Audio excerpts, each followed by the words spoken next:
Hello friends, job এবং business info এই YouTube চ্যানেলে তোমাদের সবাইকে স্বাগতম। আজ আমরা দেখব যে Tripura tribal area autonomous district council যে নতুন 110টি পোস্টের জন্য নোটিফিকেশন বের করেছে এবং এই নোটিফিকেশানে যে এডুকেশন কোয়ালিফিকেশান এবং এক্সাম প্যাটার্ন এবং বিভিন্ন তথ্য কীভাবে অ্যাপ্লিকেশন করবে সব আমরা এই ভিডিওতে দেখে নেব। তো সম্পূর্ণ বিষয় জানতে হলে তোমরা ভিডিওটি সম্পূর্ণ দেখবে এবং ভিডিওটি যদি ভালো লেগে থাকে তোমাদের বন্ধুদের সাথে শেয়ার করবে। তো এখন আমরা সরাসরি চলে যাব তাদের যে অফিসিয়াল নোটিফিকেশানটা আছে সেই নোটিফিকেশানটিতে।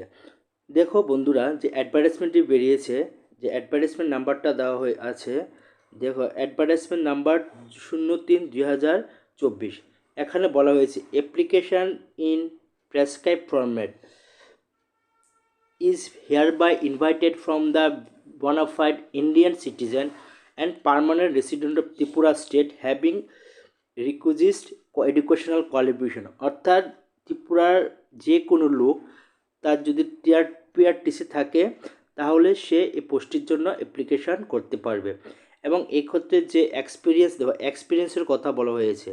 এবং দেখো যে পোস্টার নাম দেওয়া হয়েছে সাব জোনাল ডেভেলপমেন্ট অফিসার বা ডেপুটি প্রিন্সিপাল অফিসার। তো এখানে দুটি ক্যাটাগরিতে এমপ্লয়মেন্ট দেওয়া হবে এবং সেই যে ক্যাটাগরি অর্থাৎ স্কেলটা হবে তোমার গ্রুপ বি বা স্যালারি স্কেল হবে গ্রুপ বি। দেখো বলা হয়েছে স্যালারি হবে 10,230 থেকে 34,800 এবং সঙ্গে দিয়ে থাকবে 4,800 এবং তার স্যালারি লেভেল হবে 13 এবং ত্রিপুরা স্টেট পে মেট্রিক অর্থাৎ ত্রিপুরা গভর্নমেন্টের যে স্টেট পে মেট্রিক্সের স্যালারি দেওয়া অন্যান্য এমপ্লয়ীদের এই জবটি তো সেমভাবে তোমাদের স্যালারি দেওয়া হবে। এখন আমরা দেখব যে তার জন্য যে এডুকেশনাল কোয়ালিফিকেশান কী দেওয়া আছে। দেখো এডুকেশনাল কোয়ালিফিকেশান বলা হয়েছে এডুকেশনাল এবং আদার্স কোয়ালিফিকেশানে প্রথম বলা হয়েছে a bachelor degree or equivalent from any stream from recognise university. অর্থাৎ তোমাকে ব্যাচেলার ডিগ্রি বা গ্র্যাজুয়েট হতে হবে বা গ্র্যাজুয়েট সমতুল্য কোনো একটা ডিগ্রি থাকতে হবে। এবং তোমাদের বলা হয়েছে having knowledge of any indigenous language. অর্থাৎ ককবরক বা ইন্ডিজিনিয়াস পার্সন বা ইন্ডিজিনিয়াস লোকদের যে তাদের মাতৃভাষা যে কোনো একটি ভাষা তোমাদের জানা থাকতে হবে, তাহলে তোমরা অ্যাপ্লিকেশন করতে পারবে। এবং আমরা যদি এখন এজ লিমিট দেখি, তো এজ লিমিটে যে নর্মাল বলা হয়েছে যে এজ দেখো 18 থেকে 40 বছর যে কোনো ব্যক্তি মহিলা বা পুরুষ সবাই অ্যাপ্লিকেশন করতে পারবে। এবং অ্যাপ্লিকেশন করার যদি আমরা শেষ তারিখ বা এজ যে লিমিট দেওয়া হয়েছে 31 জানুয়ারি 2020 অর্থাৎ এই ডেটের মধ্যে তোমার বয়স বিলো 40 হতে হবে, তাহলে তুমি অ্যাপ্লিকেশন করতে পারবে। আর SC ST যেসব ক্যান্ডিডেট এই পোস্টের জন্য অ্যাপ্লাই করবে তাদের ক্ষেত্রে 5 বছরের এজ রিল্যাক্সেশন দেওয়া আছে। দেখো এই 5 বছরের এজ রিল্যাক্সেশন দেওয়া আছে। তারপর আমরা দেখব যে তাদের যে অ্যাপ্লিকেশন প্রসেস বা কিভাবে তোমরা সিলেকশন করা হবে তোমাদের, এই বিষয়টি আমরা এখন নেক্সট স্লাইডে দেখে নেব।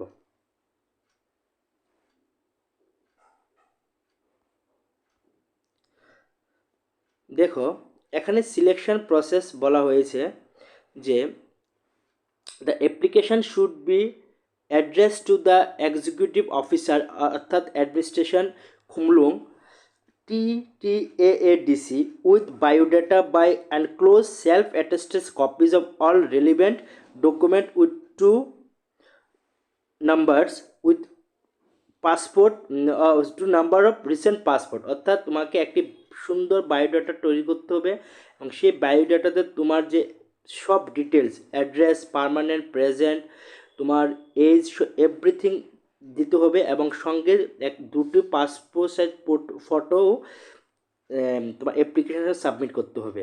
এবং অ্যাপ্লিকেশানটি তোমার করতে হবে, দেখো বলা হচ্ছে application should be address to the executive officer Khumulwng TTAADC।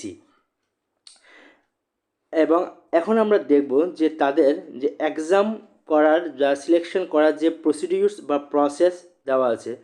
দেখো এখানে বলা হয়েছে 2 stages. The recruitment process will be compressed of 2 stages, namely written exam হবে একটা, তার জন্য 100 মার্ক তোমাদের এমসিকিউ এক্সাম, দেখো এমসিকিউ হবে, আবার ইন্টারভিউ কাম পার্সোনালিটি অর্থাৎ ইন্টারভিউ, তার জন্য হবে দেখো 50 মার্কস। সো সেক্ষেত্রে আমরা বলতে পারি এখানে তোমাদের দুটি এক্সাম হবে, দুটোর মধ্যে একটু হবে রিটেন আর একটু হবে ইন্টারভিউ বা তোমাদের পার্সোনাল টেস্ট। এবং যে এক্সাম সেন্টার দেখো বলা হয়েছে written exam like to be held on, দেখো এক্সাম সেন্টার বা এক্সাম কবে সেই ডেটও দেওয়া হয়েছে 9th March 2024। কোথায় হবে? খুমলুং একাডেমি মেন আর Khumlung academy annexe from that means Khumlung যে তাদের একাডেমিক বিল্ডিং আছে, অফিসের যে বিল্ডিং আছে ওই বিল্ডিংটা হবে। এবং however the notice will be issued in newspaper regarding the date time examination, অর্থাৎ কবে এক্সাম হবে তারা যদি 9th মার্চের বদলে বা অন্য কোনো এক্সাম হয় সেক্ষেত্রে তারা তোমাদের আগে একটা নোটিফিকেশান দিয়ে বা ডেলি নিউজে নোটিশ দিয়ে জানিয়ে দেবে। এবার দেখছি যে রিটেন এক্সামের জন্য তোমাদের কি কি সিলেবাস দেওয়া হয়েছে। দেখো বলা হয়েছে general studies, GK, current affairs, English aptitude test. Paper will be objectives types consisting of 100 multiple choice question. The paper will carry 100 marks and will be 2 hour for duration, অর্থাৎ তোমাদের 2 ঘন্টার এক্সাম হবে এবং টোটাল কোশ্চেন থাকবে 100টি এবং প্রত্যেকটি কোশ্চেনের জন্য 1 মার্কস বা 1 করে দেওয়া আছে। সিলেবাসে বলা হয়েছে যে general English 20 marks, general knowledge and current affairs local, national, international 20 marks, general studies history, geography, people of the state অর্থাৎ ত্রিপুরা ট্রাইবেল বা ত্রিপুরার জনগণের যে স্টাডি তাদের লাইফ রিলেটেড কোয়েশ্চেন্স 60 মার্কস, এবং fiscal policy and national of the nation অর্থাৎ economy, Indian economy সম্পর্কে তোমাদের 60 মার্কস। টোটাল দেখো যদি ইন্ডিয়ান হিস্ট্রি বা ফিসকাল পলিসি ইকোনমিক্স রিলেটেড কোনো নোট প্রয়োজন হয় তোমরা আমার টেলিগ্রাম চ্যানেলে আমাকে ফলো করতে পারো। Thank you for watching this video. এরকম জব রিলেটেড আরও ভিডিও দেখতে আমাদের চ্যানেলকে সাবস্ক্রাইব করবে। ভালো থাকবে, বেস্ট অফ লাক।